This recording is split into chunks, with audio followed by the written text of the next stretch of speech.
Welcome. In front of me is a TCL NxtPaper 70 Pro, and today I will show you how you can hard reset this device through settings.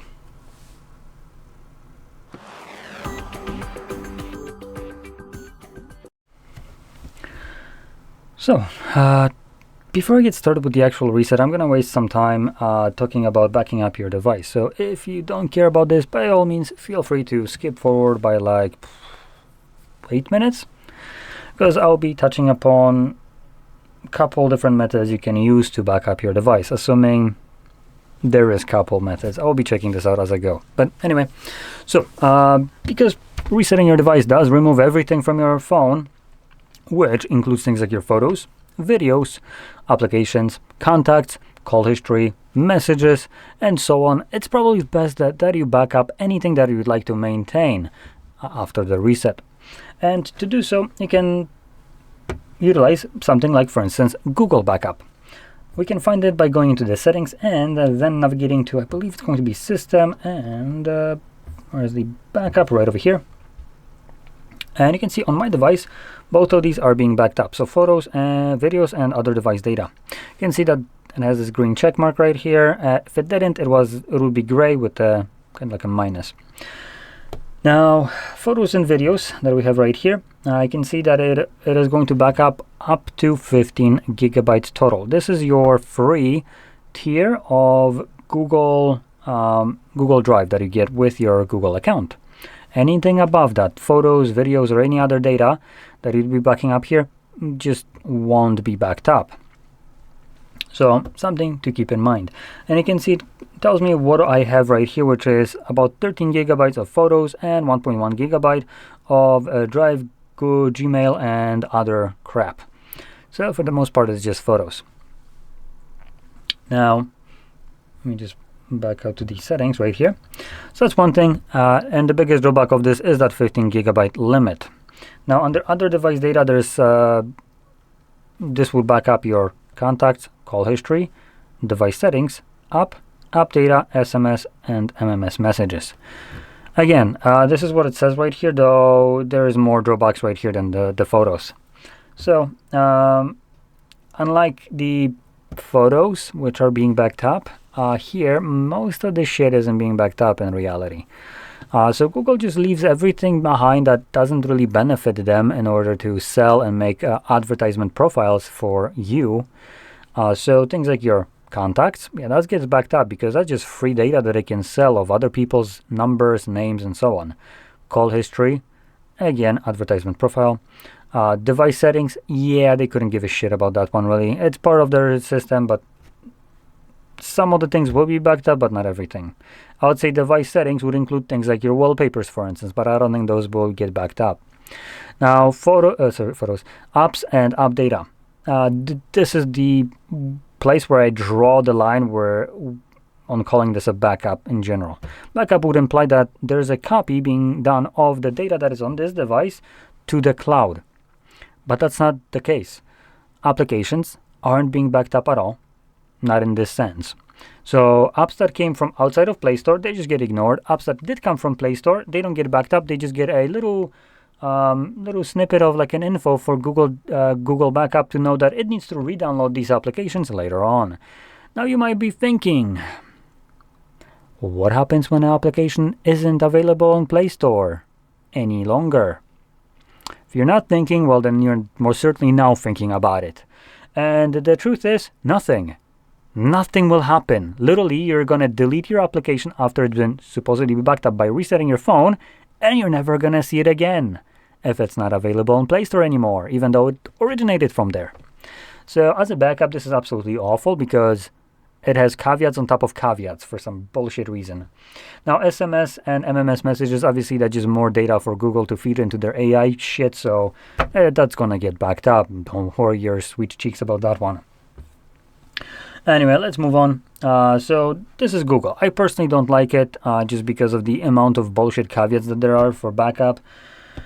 So let's see if we have other backup methods right here.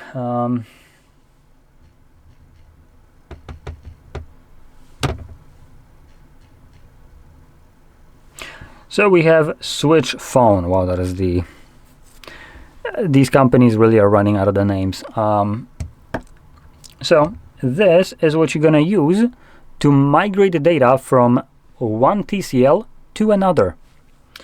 It can also be used to migrate data from other brand of device to TCL.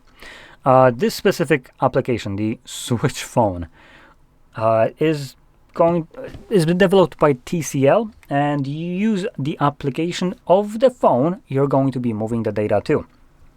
So you can use this as a backup.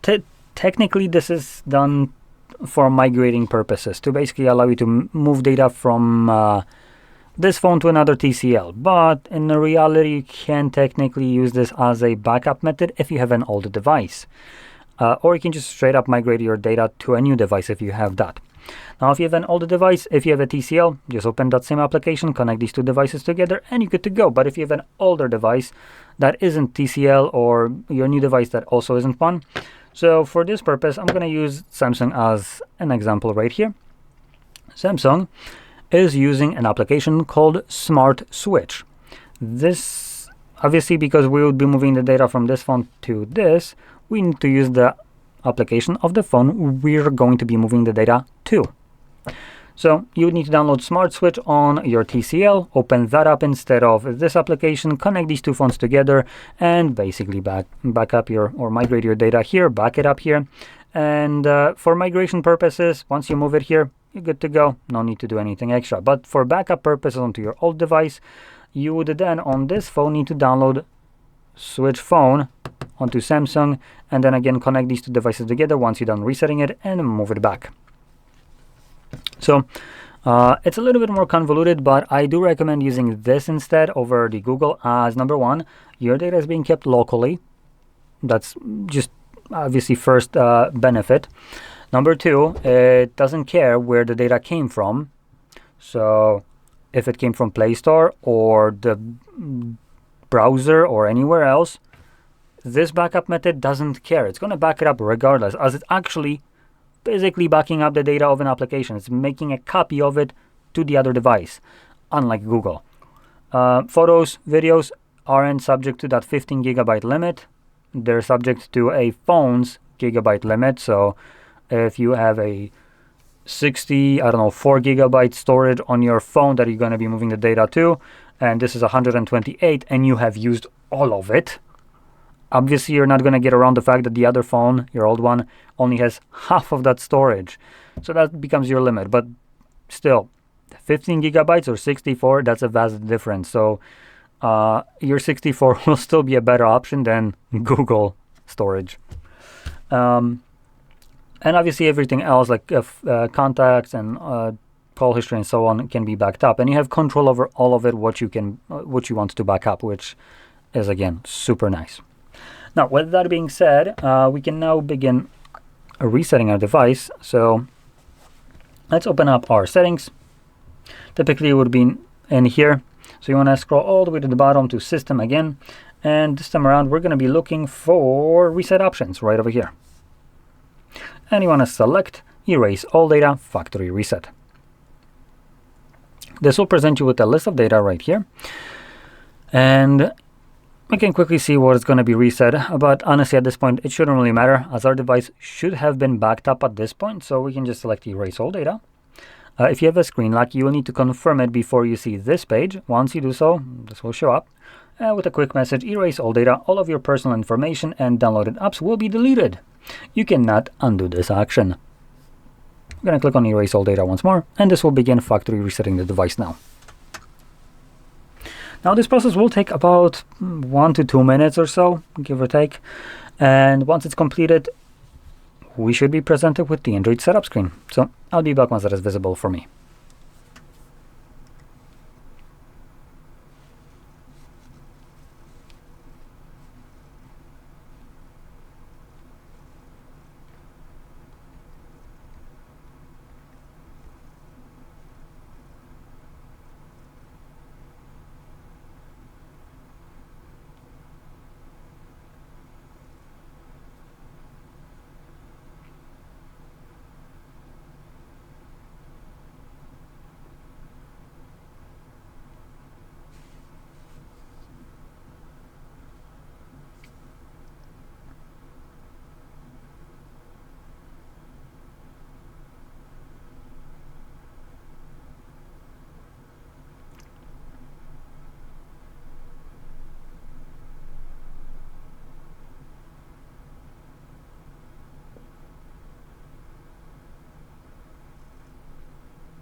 Now I do have a SIM card in here, so that's what this is showing up with. Enter SIM card pin. So I'm just going to quickly confirm this. Obviously, you probably won't have this. And there we go. The reset is now finished, and you can set up your phone however you like. So if you found this very helpful, don't forget to hit like, subscribe, and thanks for watching.